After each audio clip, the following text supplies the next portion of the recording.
Hello there, good morning. Thank you so much for joining us here on Newsroom on GHOne Television. We're live from our studios at the Platinum Place, Northridge, also live on Facebook, on X and on YouTube at GHOne TV. Here's what to expect in the next 60 minutes. Managers and senior staff of Cocoa Board take pay cuts for the remainder of the crop year amid recent turmoil in the sector. Also, former National Service Authority boss ACBNP to face fresh charges after revelations in Auditor General's report.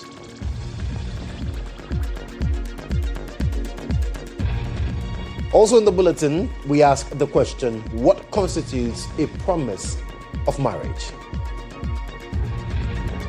While in business, depositors urged to take interest in governance reforms. And later on the international front, U.S. deploys 100 U.S. troops to support anti-terror operations.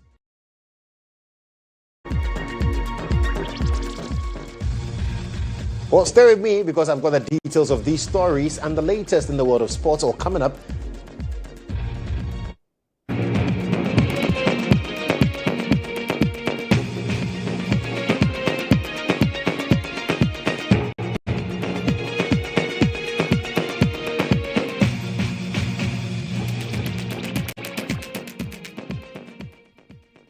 Well, grateful for your company this morning. I am Joshua Kodjo Mensah. Let's do the details now. The executive management and senior staff of Ghana Cocoa Board have, effective Monday, February 16, 2026, revised their salaries downwards by 20% and 10% respectively for the remainder of the 2025-2026 crop season.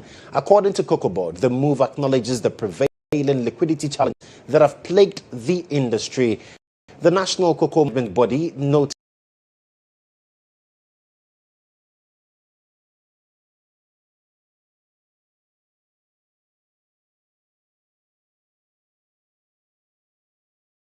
that the decision, along with other measures,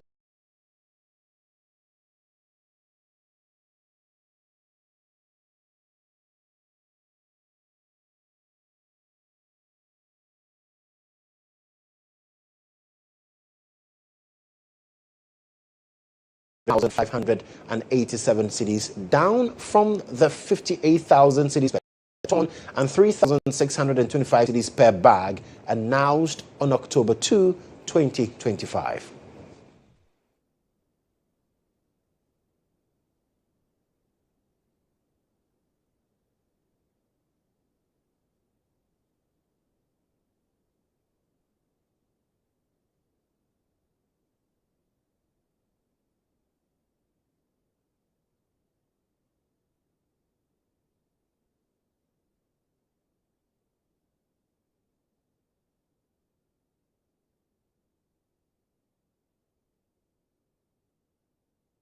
Well, let's get to Zoom now and speak to the head of public affairs at Cocoa Board, GHOne Sam. He's joining us for a conversation on this new development.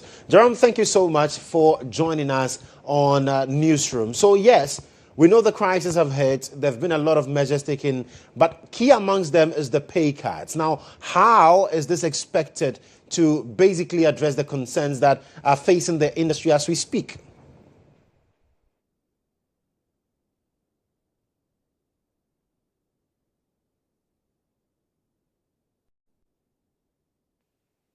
You're muted. If you could just unmute for me.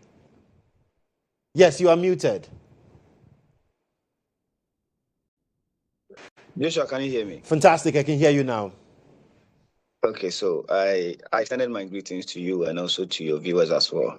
And I did indicate that, yes, Cocoa Board has been in the news for some time now, basically because of some decisions that have been taken by government and then Cocoa Board. And amongst that decision is a drop in the producer price that being given to the farmers. This is very unpleasant news, and I don't like talking about it because I am very much aware as to the difficulties that the cocoa farmer do go through, and same as the president and the chief executive as well. So it is not a pleasant news that we do want to even talk about. But hey, it has come, and it has been a decision that if you do not also make. You have the livelihood of over 5 million people who largely depend on and the revenue or proceeds of cocoa. I mean, being in difficulty. So that decision really ought to be taken. However, we have other actors in the value chain who also would have to, take some hits, because it will make no sense at all if the cocoa farmer whose sweat we do get our pay is being hit or is being affected adversely in relation to what has happened. Then what really will be the need for the cocoa board staff not to also share in same difficulty or same hits? So the chief executive and management sat, that was yesterday, and came out with a decision that, look, the cocoa farmer will not be made to bear the consequence alone. We also would have to bear same consequence. And so one of the things that I've seen, especially on social media after the announcement, was that, okay, how exactly will these savings be used? What would they be used for? Because clearly, if you're not taking 20% of your salary, it would accrue some extra revenue. But what would that revenue be focused at? So we are dealing with two issues. One, we do have control, but the other, we don't have control. So the one we don't have control is the price on the international market. Absolutely. So we are not the determinant of the price on the international market. So whether it comes down or it goes up, we do very little to influence that. However, whatever expenditure that we do incur at Cocoa Board, we do have control over. So we came and we reported that we have inherited a company that is indebted to the tune of about 32.9 billion.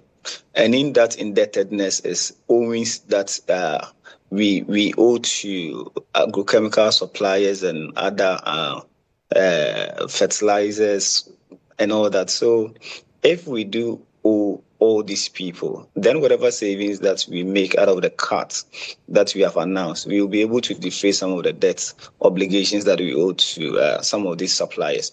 So it is something very significant that is going to positively impact on the activities of Cocoa Board. Let no one deceive you, because I was doing simple calculation that if Cocoa Board has over 10,000 staff, and 50% out of this 10,000 staff happen to be senior staff or senior association, you are talking about a savings of not less than 5 million every month. So a savings of about 5 million every month. The rest of the season, we have about 8 months to go. So when you do a simple calculation or arithmetics, you are talking about a excess of about 40 million cedis. So if you are able to save about 40 million Ghana cedis, it is a lot to enable you to defray some of the debts that you do owe. That will also create the fiscal space for Cocoa Board to operate in respect of getting some additional monies for its operations. Very well. GHOne, thank you so much. I'm sure that in the coming days we'll have further conversations on this, but grateful. But I must indicate, Joshua, I must indicate that this is not the only intervention that will be implemented from the side of Cocoa Board to deal with the matter. Subsequently, you announce other measures in view of dealing with the issues that we are currently facing with. Right, absolutely. GHOne, thank you. That's GHOne Kweku-Sam. He is the Director of Public Affairs at Ghana Cocoa Board. Well, Director of the Presidential Initiative in Agriculture and Agribusiness, Dr. Peter Boamo Tokuno, says the Attorney General, Dr. Dominic Anyine, will be hot if he has not already set in motion processes to prosecute persons in the former administration who, in his words, criminally run down Cocoa Board. It follows the recent crisis that have rocked Cocoa Board, forcing government to slash producer price for cocoa by over 1,000 cedis per 64-kilogram bag. Dr. Tokuno argues none of this would have happened if the former managers of Cocoa Board had the interest of the farmer at heart. In 2024, I was crying all over that the cocoa farmers were crying that their cocoa rehabilitation, they've cut their cocoa down and they are not planting the cocoa for them. And even the allowance that they are supposed to be given, the allowance were not coming. Yet they had collected $350 million, others from $700 million, and Ghana cedi, and we don't know where the money went. Who does that to his country? Your country of birth. Why will you do that to your country of birth? This is purely criminal and wicked. Right. And so the MPP have no moral authority, no moral grounds at all. And I felt ashamed for Kodjo Nkrumah and his likes. When I saw them do that press conference the other day, completely shameless, completely shameful for them to come out that way. Instead of apologizing to the farmers, they are all over the place making noise and claiming that, oh, they have been better managers, they have done well for the farmer, when they are the source of this mess. And that is why it is important that the people who caused this mess, the criminal gang that mismanaged the affairs of Cocoa Board and committed all those procurement frauds, they must be brought to book and prosecuted. It is not just an assurance, it's a cabinet decision. And I'm sure the Attorney General, the past few days, he has been very, very hot. Right. If he has not started anything, he would be very, very hot.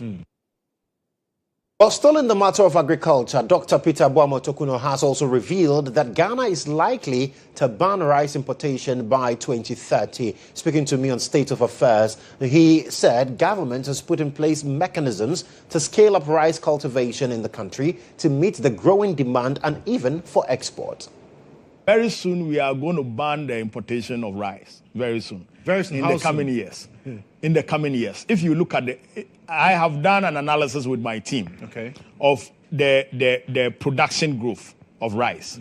And we are looking at by 2030, we may ban the exportation of rice because we would have produced so much that we'll be able to meet the entire total consumption of the state and even export. Wow. And so these are things that must be consciously done for every government where they sort. If you want to solve the problem of agriculture, first you look at it from production. And when you look at it from production, obviously you have some of the excesses that we have had, where farmers are crying that we have harvested, we are not getting anybody to buy, buffer stock is not buying, and there's a glut. You would get that. Well, away from agriculture, former executive director of the National Service Authority, or CSCB, would be slapped with fresh charges. Now, on Tuesday, February 17, 2026, Principal State Attorney Dufie Prempeh told the court that fresh information has come to the attention of the Attorney General, which would require an amendment in the charge sheet.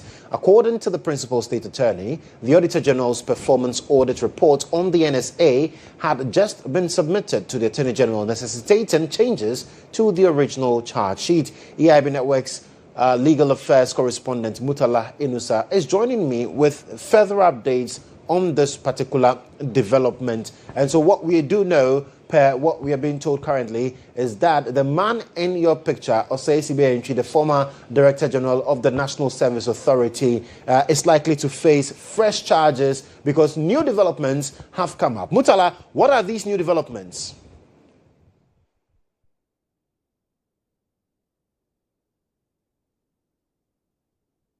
Hello, Mutala, can you hear me? Well, we'll work the lines to raise our legal affairs correspondent, Mutala Inusa. He will be joining us to give us some updates and more flesh to this particular matter. And then we'll get to appreciate the extent of amendment we are expecting on this particular development. But still in court, an Accra Circuit Court has ordered a businessman to pay 200,000 Ghana cedis in damages after terminating an 11-year relationship built on a promise of marriage, triggering a legal battle over property and emotional loss. Now, the court entered judgment in favor of Ms. Ernestina Togbo, the defendant, on her counterclaim for breach of promise to marry against Mr. Vince Konto, the plaintiff. Presided over by Justice Sedinam Awo-Kwadam, a High Court judge sitting with additional responsibility as a Circuit Court judge, the court awarded Ernestina 50,000 cedis as general damages and 150,000 as compensation for the breach. Now, let's take a look at some of the pronouncements made by the court.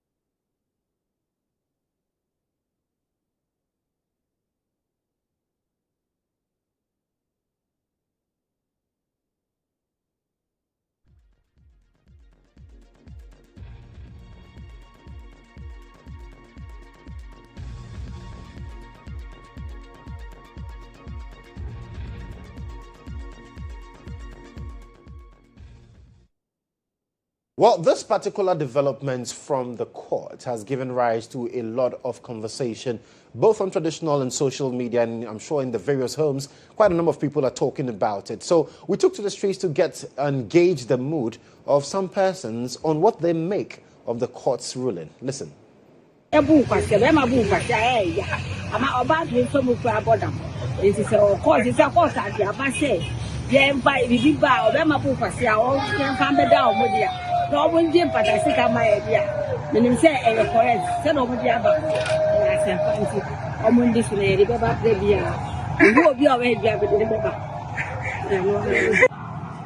It's bad to promise someone and you fulfill it. For instance, you yourself, maybe something, you are in need of something and maybe the person tell you that, oh, maybe tomorrow I'll deliver the things to you. And tomorrow comes. Meanwhile, at that juncture, maybe you are in need of that. So later on, and you just maybe the person call you on phone and tell you that, oh, I can't make it.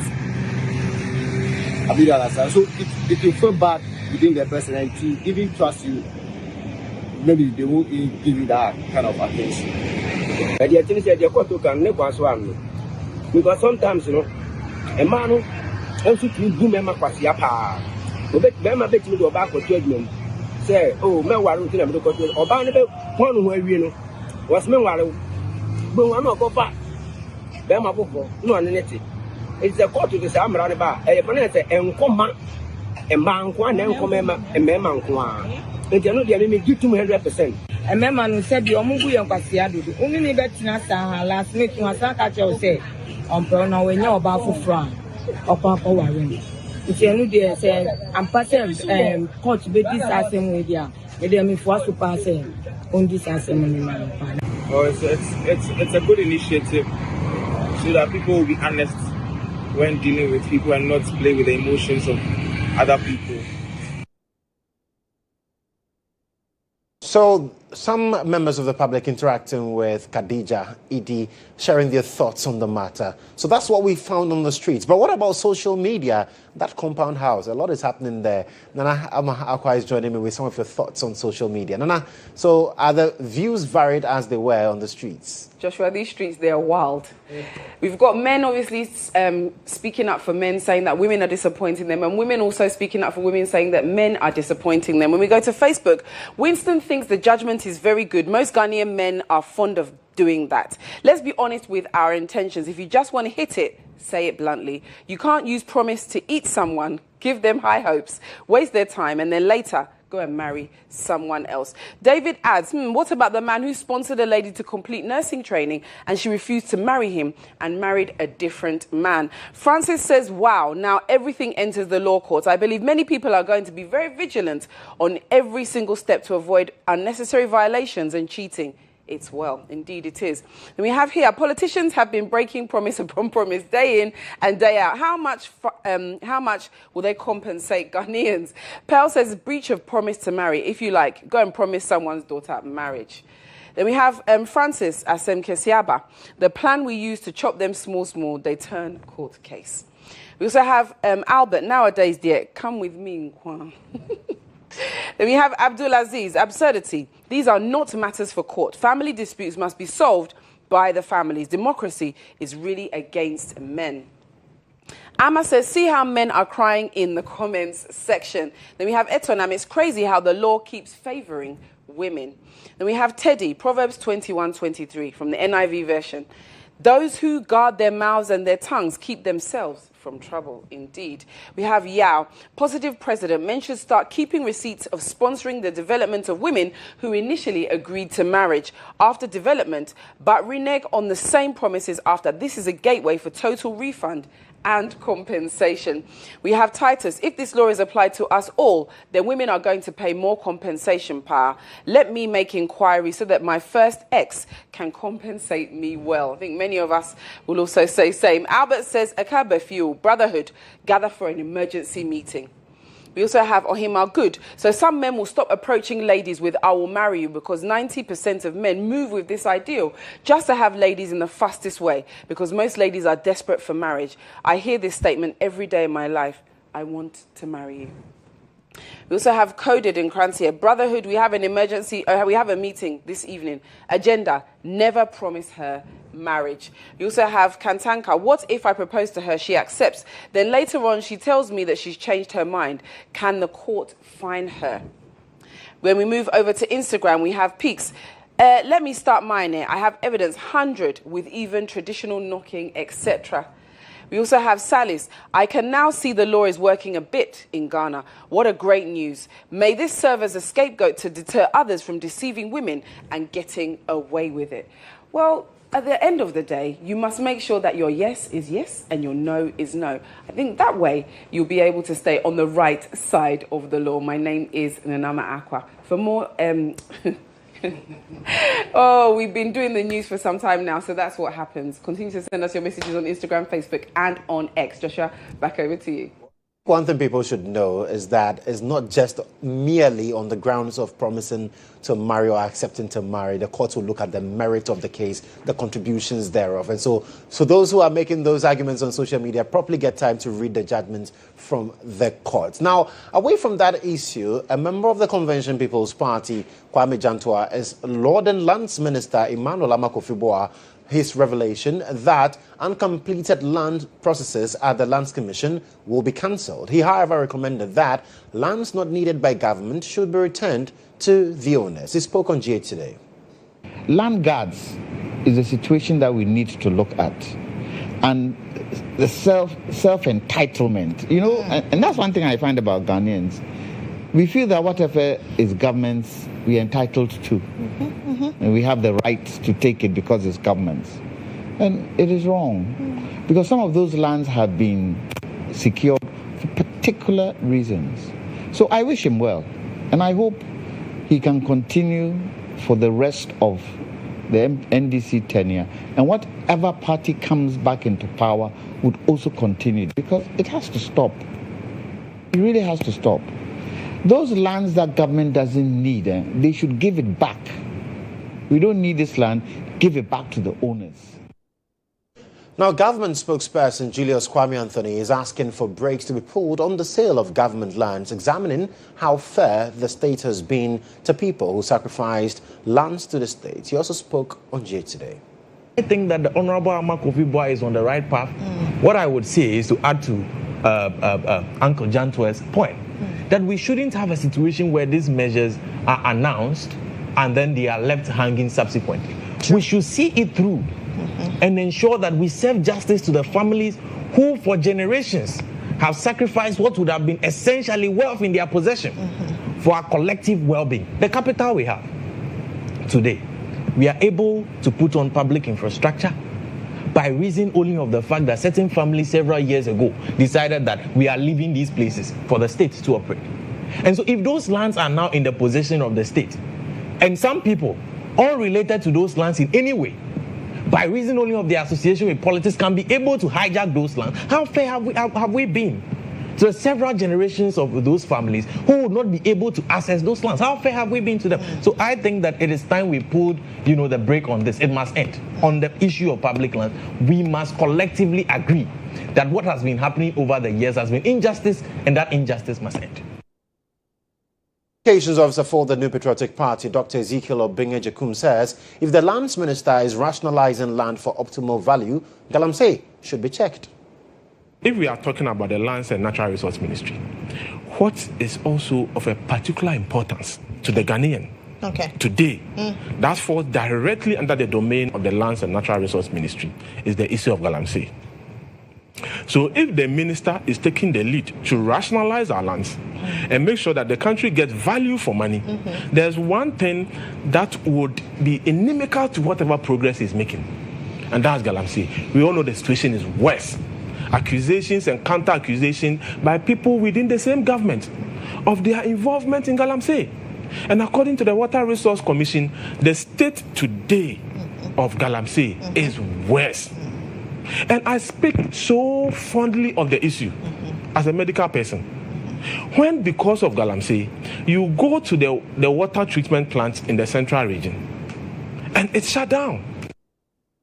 Still on land issues, growing land disputes, illegal encroachment and land guards causing terror are threatening investor confidence in Ghana, particularly in the Eastern region. Eastern Regional Minister Rita Akosua-Awate is therefore calling on traditional authorities to take urgent steps to secure lands for industrial development and protect existing investments. Eastern Regional correspondent Kodjo reports. The admonition by the Eastern Regional Minister follows reports that leading agro-processing company Blue Skies has lost about 280 acres of farmland to encroachers in one of the operational area. The encroachment has disrupted the company's activities and stalled a major expansion project that was expected to create about 3,000 additional jobs for Ghanaian youth. Head of Corporate Affairs, Alistair Jamate, expressed frustration over what he described as brazen action of encroachers. So we have a farm, Zulu farm, where we grow pineapples. Because of these same land challenges, we used to employ about 500 people with the intention to grow that. We have to reduce the staff numbers to 150 because all the land has been taken over. And I'm sure if we had been able to build a new factory like we had planned last year, that's a factory that was going to employ over 3,000 people. Currently, we are employing over 4,000. You can imagine the number of employment this is going to create for the Ghanaian youth. But we don't seem to appreciate nature and sustainability. And for some weird reason, all these lands have been encroached upon and the system is helpless. The police cannot help. You go to court and the stories are not different. He said beyond occupying the land, the illegal structures are undermining the company's production capacity and long-term growth plans. The capacity. If your state cannot deal with landguardism, then I am afraid we are in a bigger problem because people must be afraid of breaking the law. People must be afraid of doing what is wrong. The challenge is our land tenure system. That is one. Two, the traditional authorities. Because they are deceiving people that we have sold the land for you. And the individuals themselves, because if you are buying the land from a chief and you cannot even do a basic research to assess whether the person who is selling the land to you has title, then you have a problem. Eastern Regional Minister says while government acknowledge the concerns of investors and businesses, the responsibility largely lies with custodians of the land. She urged traditional leaders to ensure that lands earmarked for agriculture and industry are protected from indiscriminate sale and encroachment. The chiefs and people of Isawam to support the work they are doing. We also want to encourage them and also let them know that government is solidly behind what they are doing and they are working hand in hand with the government's intention for our people to collaborate with the chiefs and people. We are going to go into talks with them to support them by stopping the land guards that are hovering around the place. Thank you. The growing trend of land disputes driven by rapid urbanization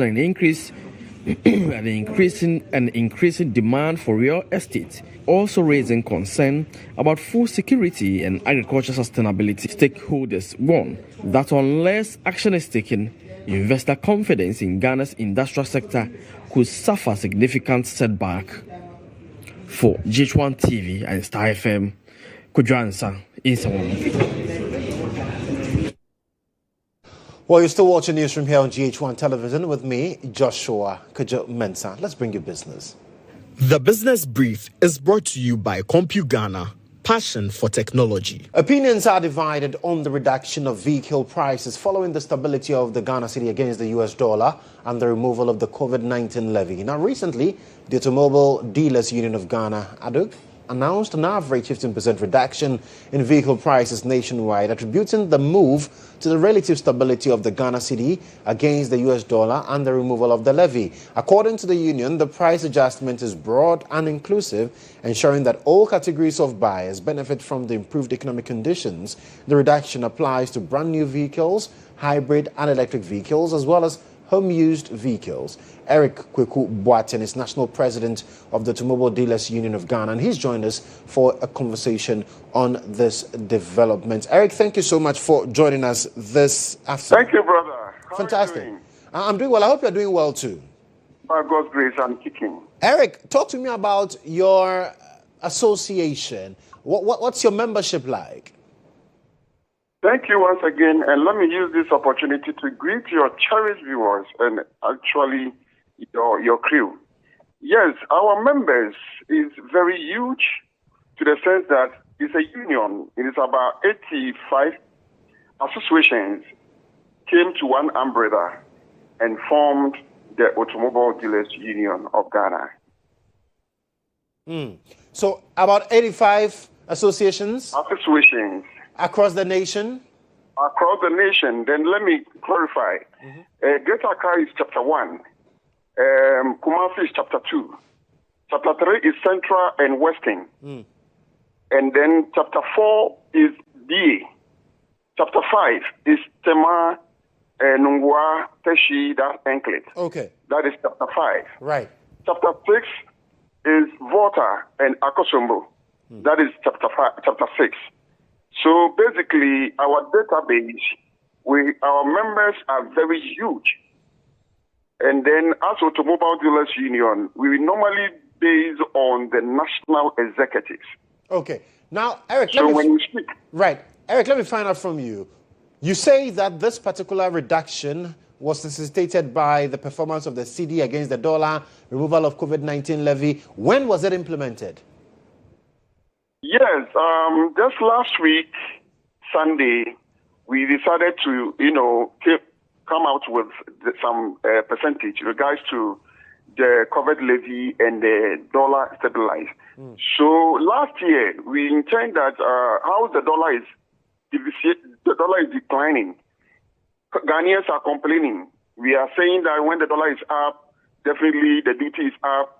And then how come now the dollar is declining, but still our buyers are complaining? So we just sent a press release to Ghanaians to know that it's not intentional, but the only thing is that we want the dollar should be stable.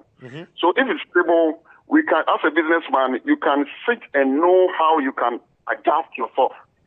So Ghanaians too got patient that probably by next year, that is 2026, we will come out with something good. Right. And addition to that, we saw that definitely by December, November, as the dollar is declining, definitely a lot of businessmen may need dollar to import cars or goods and whatever. So the pressure will come on the dollar. So we are expecting somewhere 15 cedis or 14 cedis. But surprisingly, the finance minister did his best. The president also did his best. And the committee for finance committee, they did their best that as we are expecting doesn't go that way. But initially came to 10.5 pesos. So it means that the government is doing well. So what are we doing? Let's bring something on board. Right. And also December, yes, also went to Parliament in regards to this COVID levy. The president said she want to abolish it. So expected January, our president himself came out with a press conference that the COVID levy has been abolished.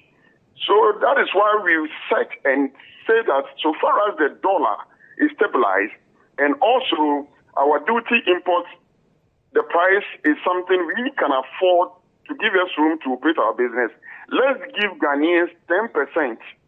And also from January, as I'm speaking now, the benefit we got from the COVID levy, we decided to give Ghanaians 5%. So that is why we got this 15%.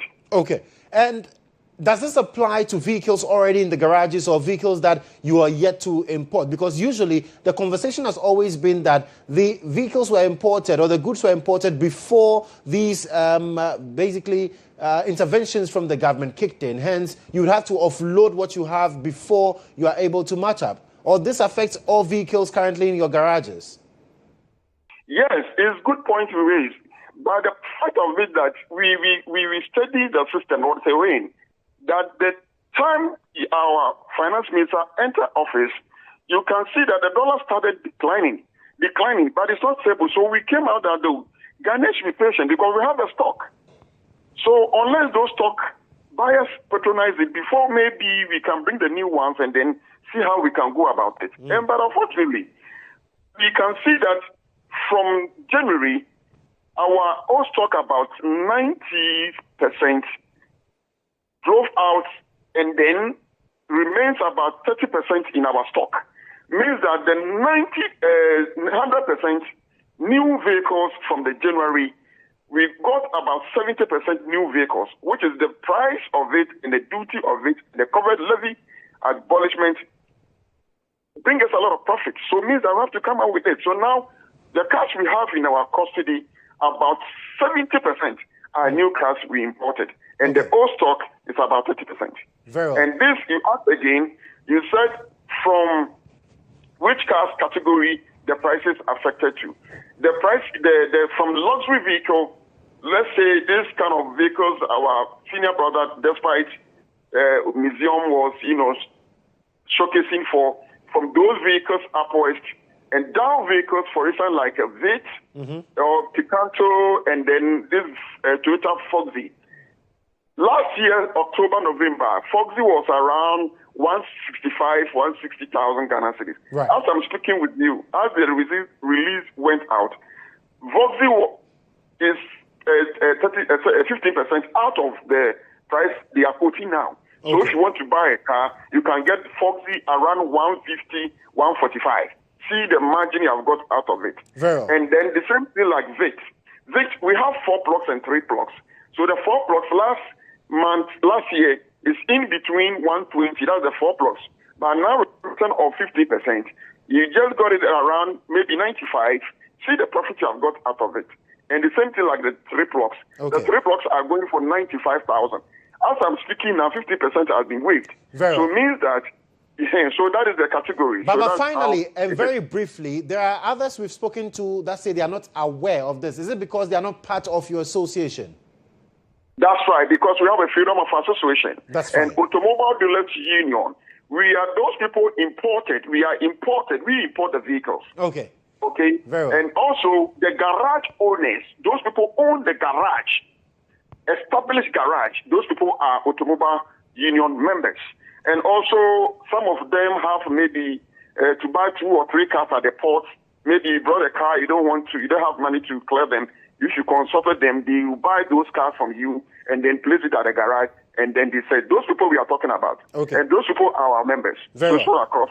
Very well. Eric, thank you. Thank you so much for the clarity. You are welcome, my senior brother. Absolutely. Hey, senior brother. Well, that's Eric, who is the president of the Automobile Dealers Union of Ghana. Well, government has welcomed a new project by the European Forest Institute aimed at strengthening sustainable forest management in Ghana. The initiative, titled Support Forest Institute to Flight-Related Multi-Stakeholder Platforms and Non-State Actor Participation in Tree Tenure Reform in Ghana, will boost the involvement of civil society, forest fringe communities and the private sector in forest governance decisions. There's more.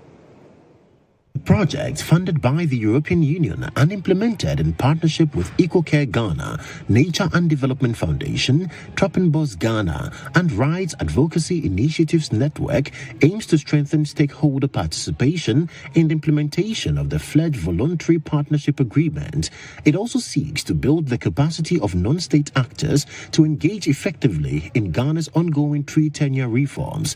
Speaking at the launch, partner in charge of commercial practice and head of consultancy at Taylor Crop, Kodjo Akapam, outlined the scope of the project. Now, if you take the first objective, which is to strengthen the capacity of FLED multi-stakeholder platforms, you realize that there are a number of things that the project will seek to do: provide legal and technical support, stakeholder engagement with CSOs and private sector.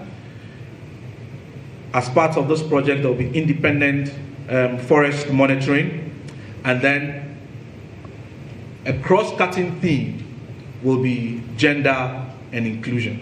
Technical Director of Forestry at the Ministry of Lands and Natural Resources, Joseph Osiakwang, described the initiative as timely and crucial to strengthening forest governance. The Ministry welcomes this project and appreciates the support of EU, EFI, in the FLEG VPA process. The project is both timely and well aligned with the national priorities, particularly our ambitions on tree tenure and the Tree for Life reforestation agenda for government and for improved forest governance. Program Manager at the EU delegation, Clement Beckers, noted that the intervention aligns with the EU's broader green growth agenda. The EU and Ghana share a joint objective for green growth and sustainability, and we both want to increase participatory forest governance in Ghana. That's why funding this project. FLEGT licensing ensures that the timber that goes to Europe is legal and sustainable. And this project will ensure that there is participation from civil society, from private sector, with the government of Ghana to ensure this, to verify the legality and sustainability. Under the arrangement, Taylor Crabb will lead the consortium. EcoCare Ghana will coordinate annual reporting and monitoring with support from the Forestry Commission.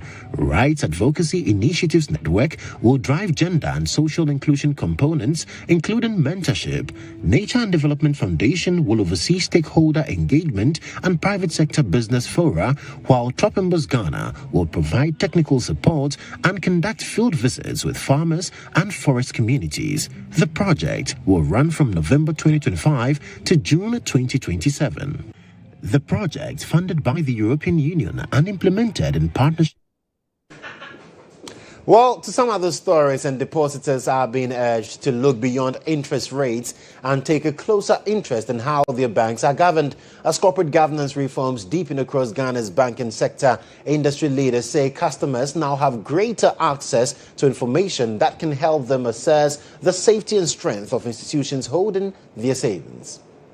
Speaking at the Corporate Governance Series held at the Gimpa Law School in Accra, the Chief Executive Officer of the Ghana Association of Banks, John Ewua, encouraged depositors to rely on the Corporate Governance Disclosure Framework to assess financial strength and accountability without being financial experts. Anywhere at all, the Corporate Governance Disclosure area, understand how decisions in the bank where you keep your money, how decisions are being taken, how the boards are becoming accountable to the various stakeholders within the organization, and how you also function within the scheme of things. And you find that a whole lot of the financial strength or viability that you are looking for, you find in the annual report. You don't have to be a specialist financial analyst, and where you do not understand, you also can reach out to your bank, you can reach out to an expert, you can reach out to a colleague who has a better understanding of financial data, so you equip yourself. And when next time you are going to put your money somewhere, not just in a bank, any kind of investment vehicle, you know that you have the wherewithal to understand exactly where you are putting your money to for its safety, security, and long-term survival. Head of Banking Supervision at the Bank of Ghana, Ismail Adam, said structured engagement between the central bank and financial institutions have strengthened risk management frameworks. That led to the banking sector reforms 2017 to 2019. We've seen a lot of improvement. I understand some people, one approach to join banks boards refuse to join because they think that the BOG is becoming too intrusive now in terms of trying to find out whether the person is fit and proper in terms of character and even in terms of knowledge and competency. And so I can say that we've moved away from where we were, and where we are now is good, but we haven't gotten to where we want to be, and we'll get there, and God willing. Industry stakeholders are also calling for reforms in board remuneration structures. The executive head of retail banking at the GCB Bank PLC, Sina Kamagit, argued that compensation must reflect the expertise and independence required for effective oversight. Of Ghana should spend some time on legislating board compensation in a way that allows them to give the time commitment that is needed for them to lead boards very well, because banking now is not easy.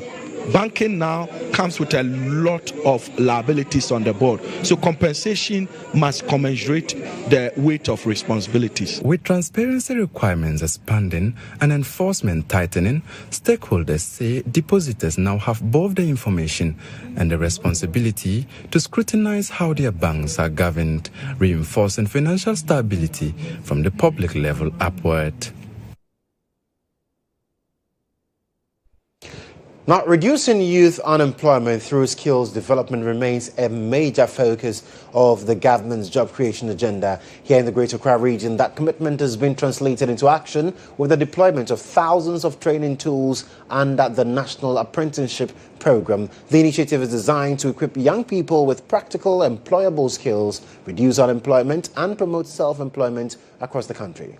Following the training of master craftspersons in various vocational and technical fields, the Greater Accra Regional Minister, Lindo Klu, together with the Minister for Youth Development and Empowerment, George Opariado, and Chief Executive of the National Youth Authority, Osman Ayariga, and the Greater Accra Regional Coordinator of the National Apprenticeship Program, GHOne Skluche, presented training kits to several municipal and district assemblies in the region to officially kickstart the apprenticeship program. The items distributed included hair dryers, industrial sewing machine, spirit levels, hammers, safety boots, and other essential tools required for practical hands-on training. Whilst urging various MMDCs to ensure fair distribution of the equipment, Greater Accra Regional Minister Lindo Klu also cautioned beneficiaries to use the equipment responsibly and strictly for its intended purpose. You are receiving this equipment on behalf of thousands of young apprentices across the Greater Accra region. I urge you to ensure their timely, transparent, and efficient distribution to all beneficiaries within your respective jurisdictions. Let us work together to guarantee that these tools reach the right hands of young people who are ready to learn, ready to work, and ready to contribute to the growth of their communities. Greater Accra Regional Coordinator of the National Apprenticeship Program, GHOne Skluche, described the initiative as the fulfillment of a 2024 campaign promise to address unemployment by equipping young people with both technical skills and entrepreneurship capacity. We want to seize the opportunity to thank His Excellency President John Dramani Mahama for this excellent, innovative, life-changing policy that he has brought. Without this program, a lot of them may have been wondering about without knowing what to do. But today, thanks to the visionary president with the National Apprenticeship Program, a lot of them are having hope. He further called on government to inject more resources into the program to maximize the benefits. I have seen at first hand the desperation of the young people to learn because they realize that their lives literally depends on this. So we cannot afford to fail them. We also want to plead with him for him to inject more support into the program. The National Apprenticeship Program is expected to contribute significantly to reducing unemployment, boosting productivity, and improving livelihoods across the Greater Accra region.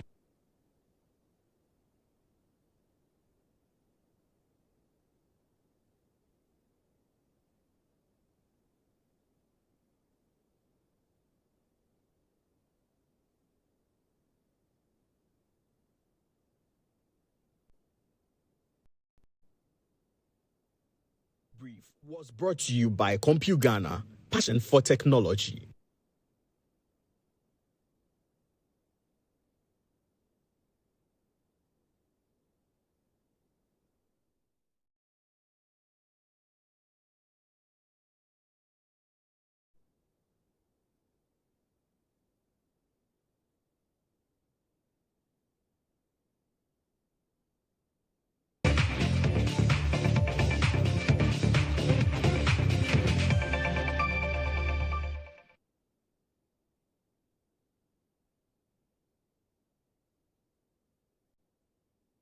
Many thanks for joining me here on Sports Brief. I am Ket Edwin Simeon Okrako has led the Black Stars technical team on a visit to the Greater Accra Regional Hospital in Accra. He was joined by head coach Otto Addo and members of the backroom staff as they toured the maternity ward, interacting with new mothers and health workers. The delegation presented gifts and shared words of encouragement with President Ket Okreko urging the public to support the hospital, stressing that no contribution is too small. The visit underscores the Black Stars' commitment to giving back and using football as a tool to positively impact the community.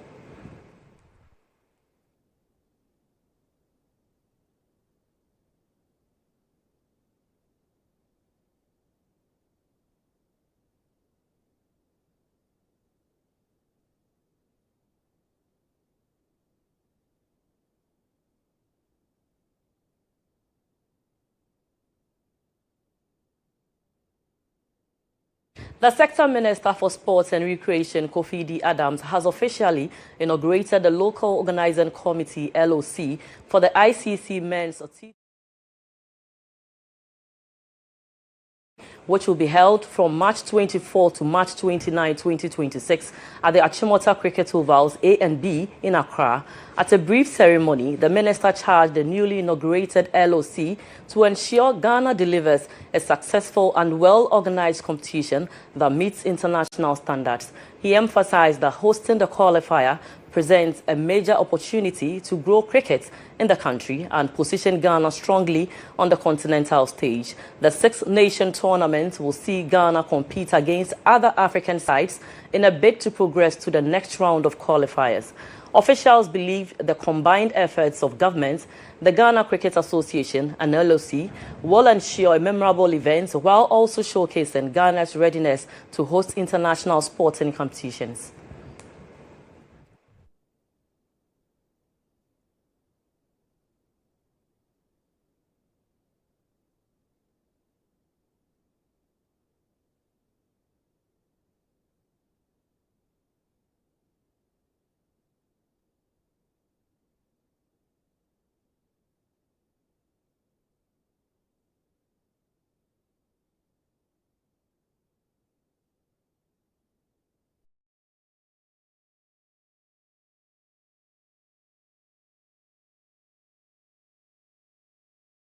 Encounter, Barcelona missed a huge chance to take the lead just before halftime when teenage star Lamine Yamal saw his stoppage time penalty hit the lower position after Dani Olmo won the sports kick. The visitors eventually broke the deadlock in the 59th minute through young defender Paul Kubasi, but GHOne responded almost immediately, equalizing 3 minutes later via Thomas Lemar. GHOne sealed a dramatic victory in the 87th minute when Fran Betlan fired home a low strike. Barcelona players and the technical bench protested, claiming a foul on Jules Koundé in the build-up. Late drama followed as GHOne's Joel Roca was sent off in the 9th minute of added time after a challenge on Yamal. The result lifts GHOne to 29 points in 12th position, while Barcelona remains second on 58 points, 2 points behind leaders Real Madrid on 60. Defend, especially in the transition, very bad. So.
Let's check out what is happening elsewhere.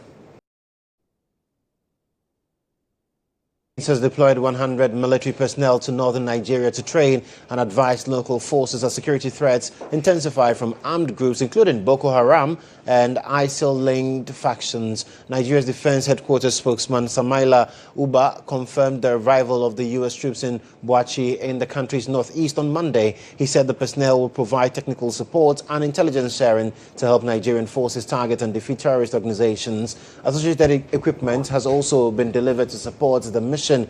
Uba emphasized that the U.S. troops will not engage in direct combat operations but will operate strictly in advisory roles under the full command of Nigerian authorities. The deployment comes amid renewed violence in northern Nigeria. Over the weekend, gunmen on motorcycles attacked 3 villages, killing at least 46 people and abducting several others. The deadliest assault occurred in Konkoso village in Niger State.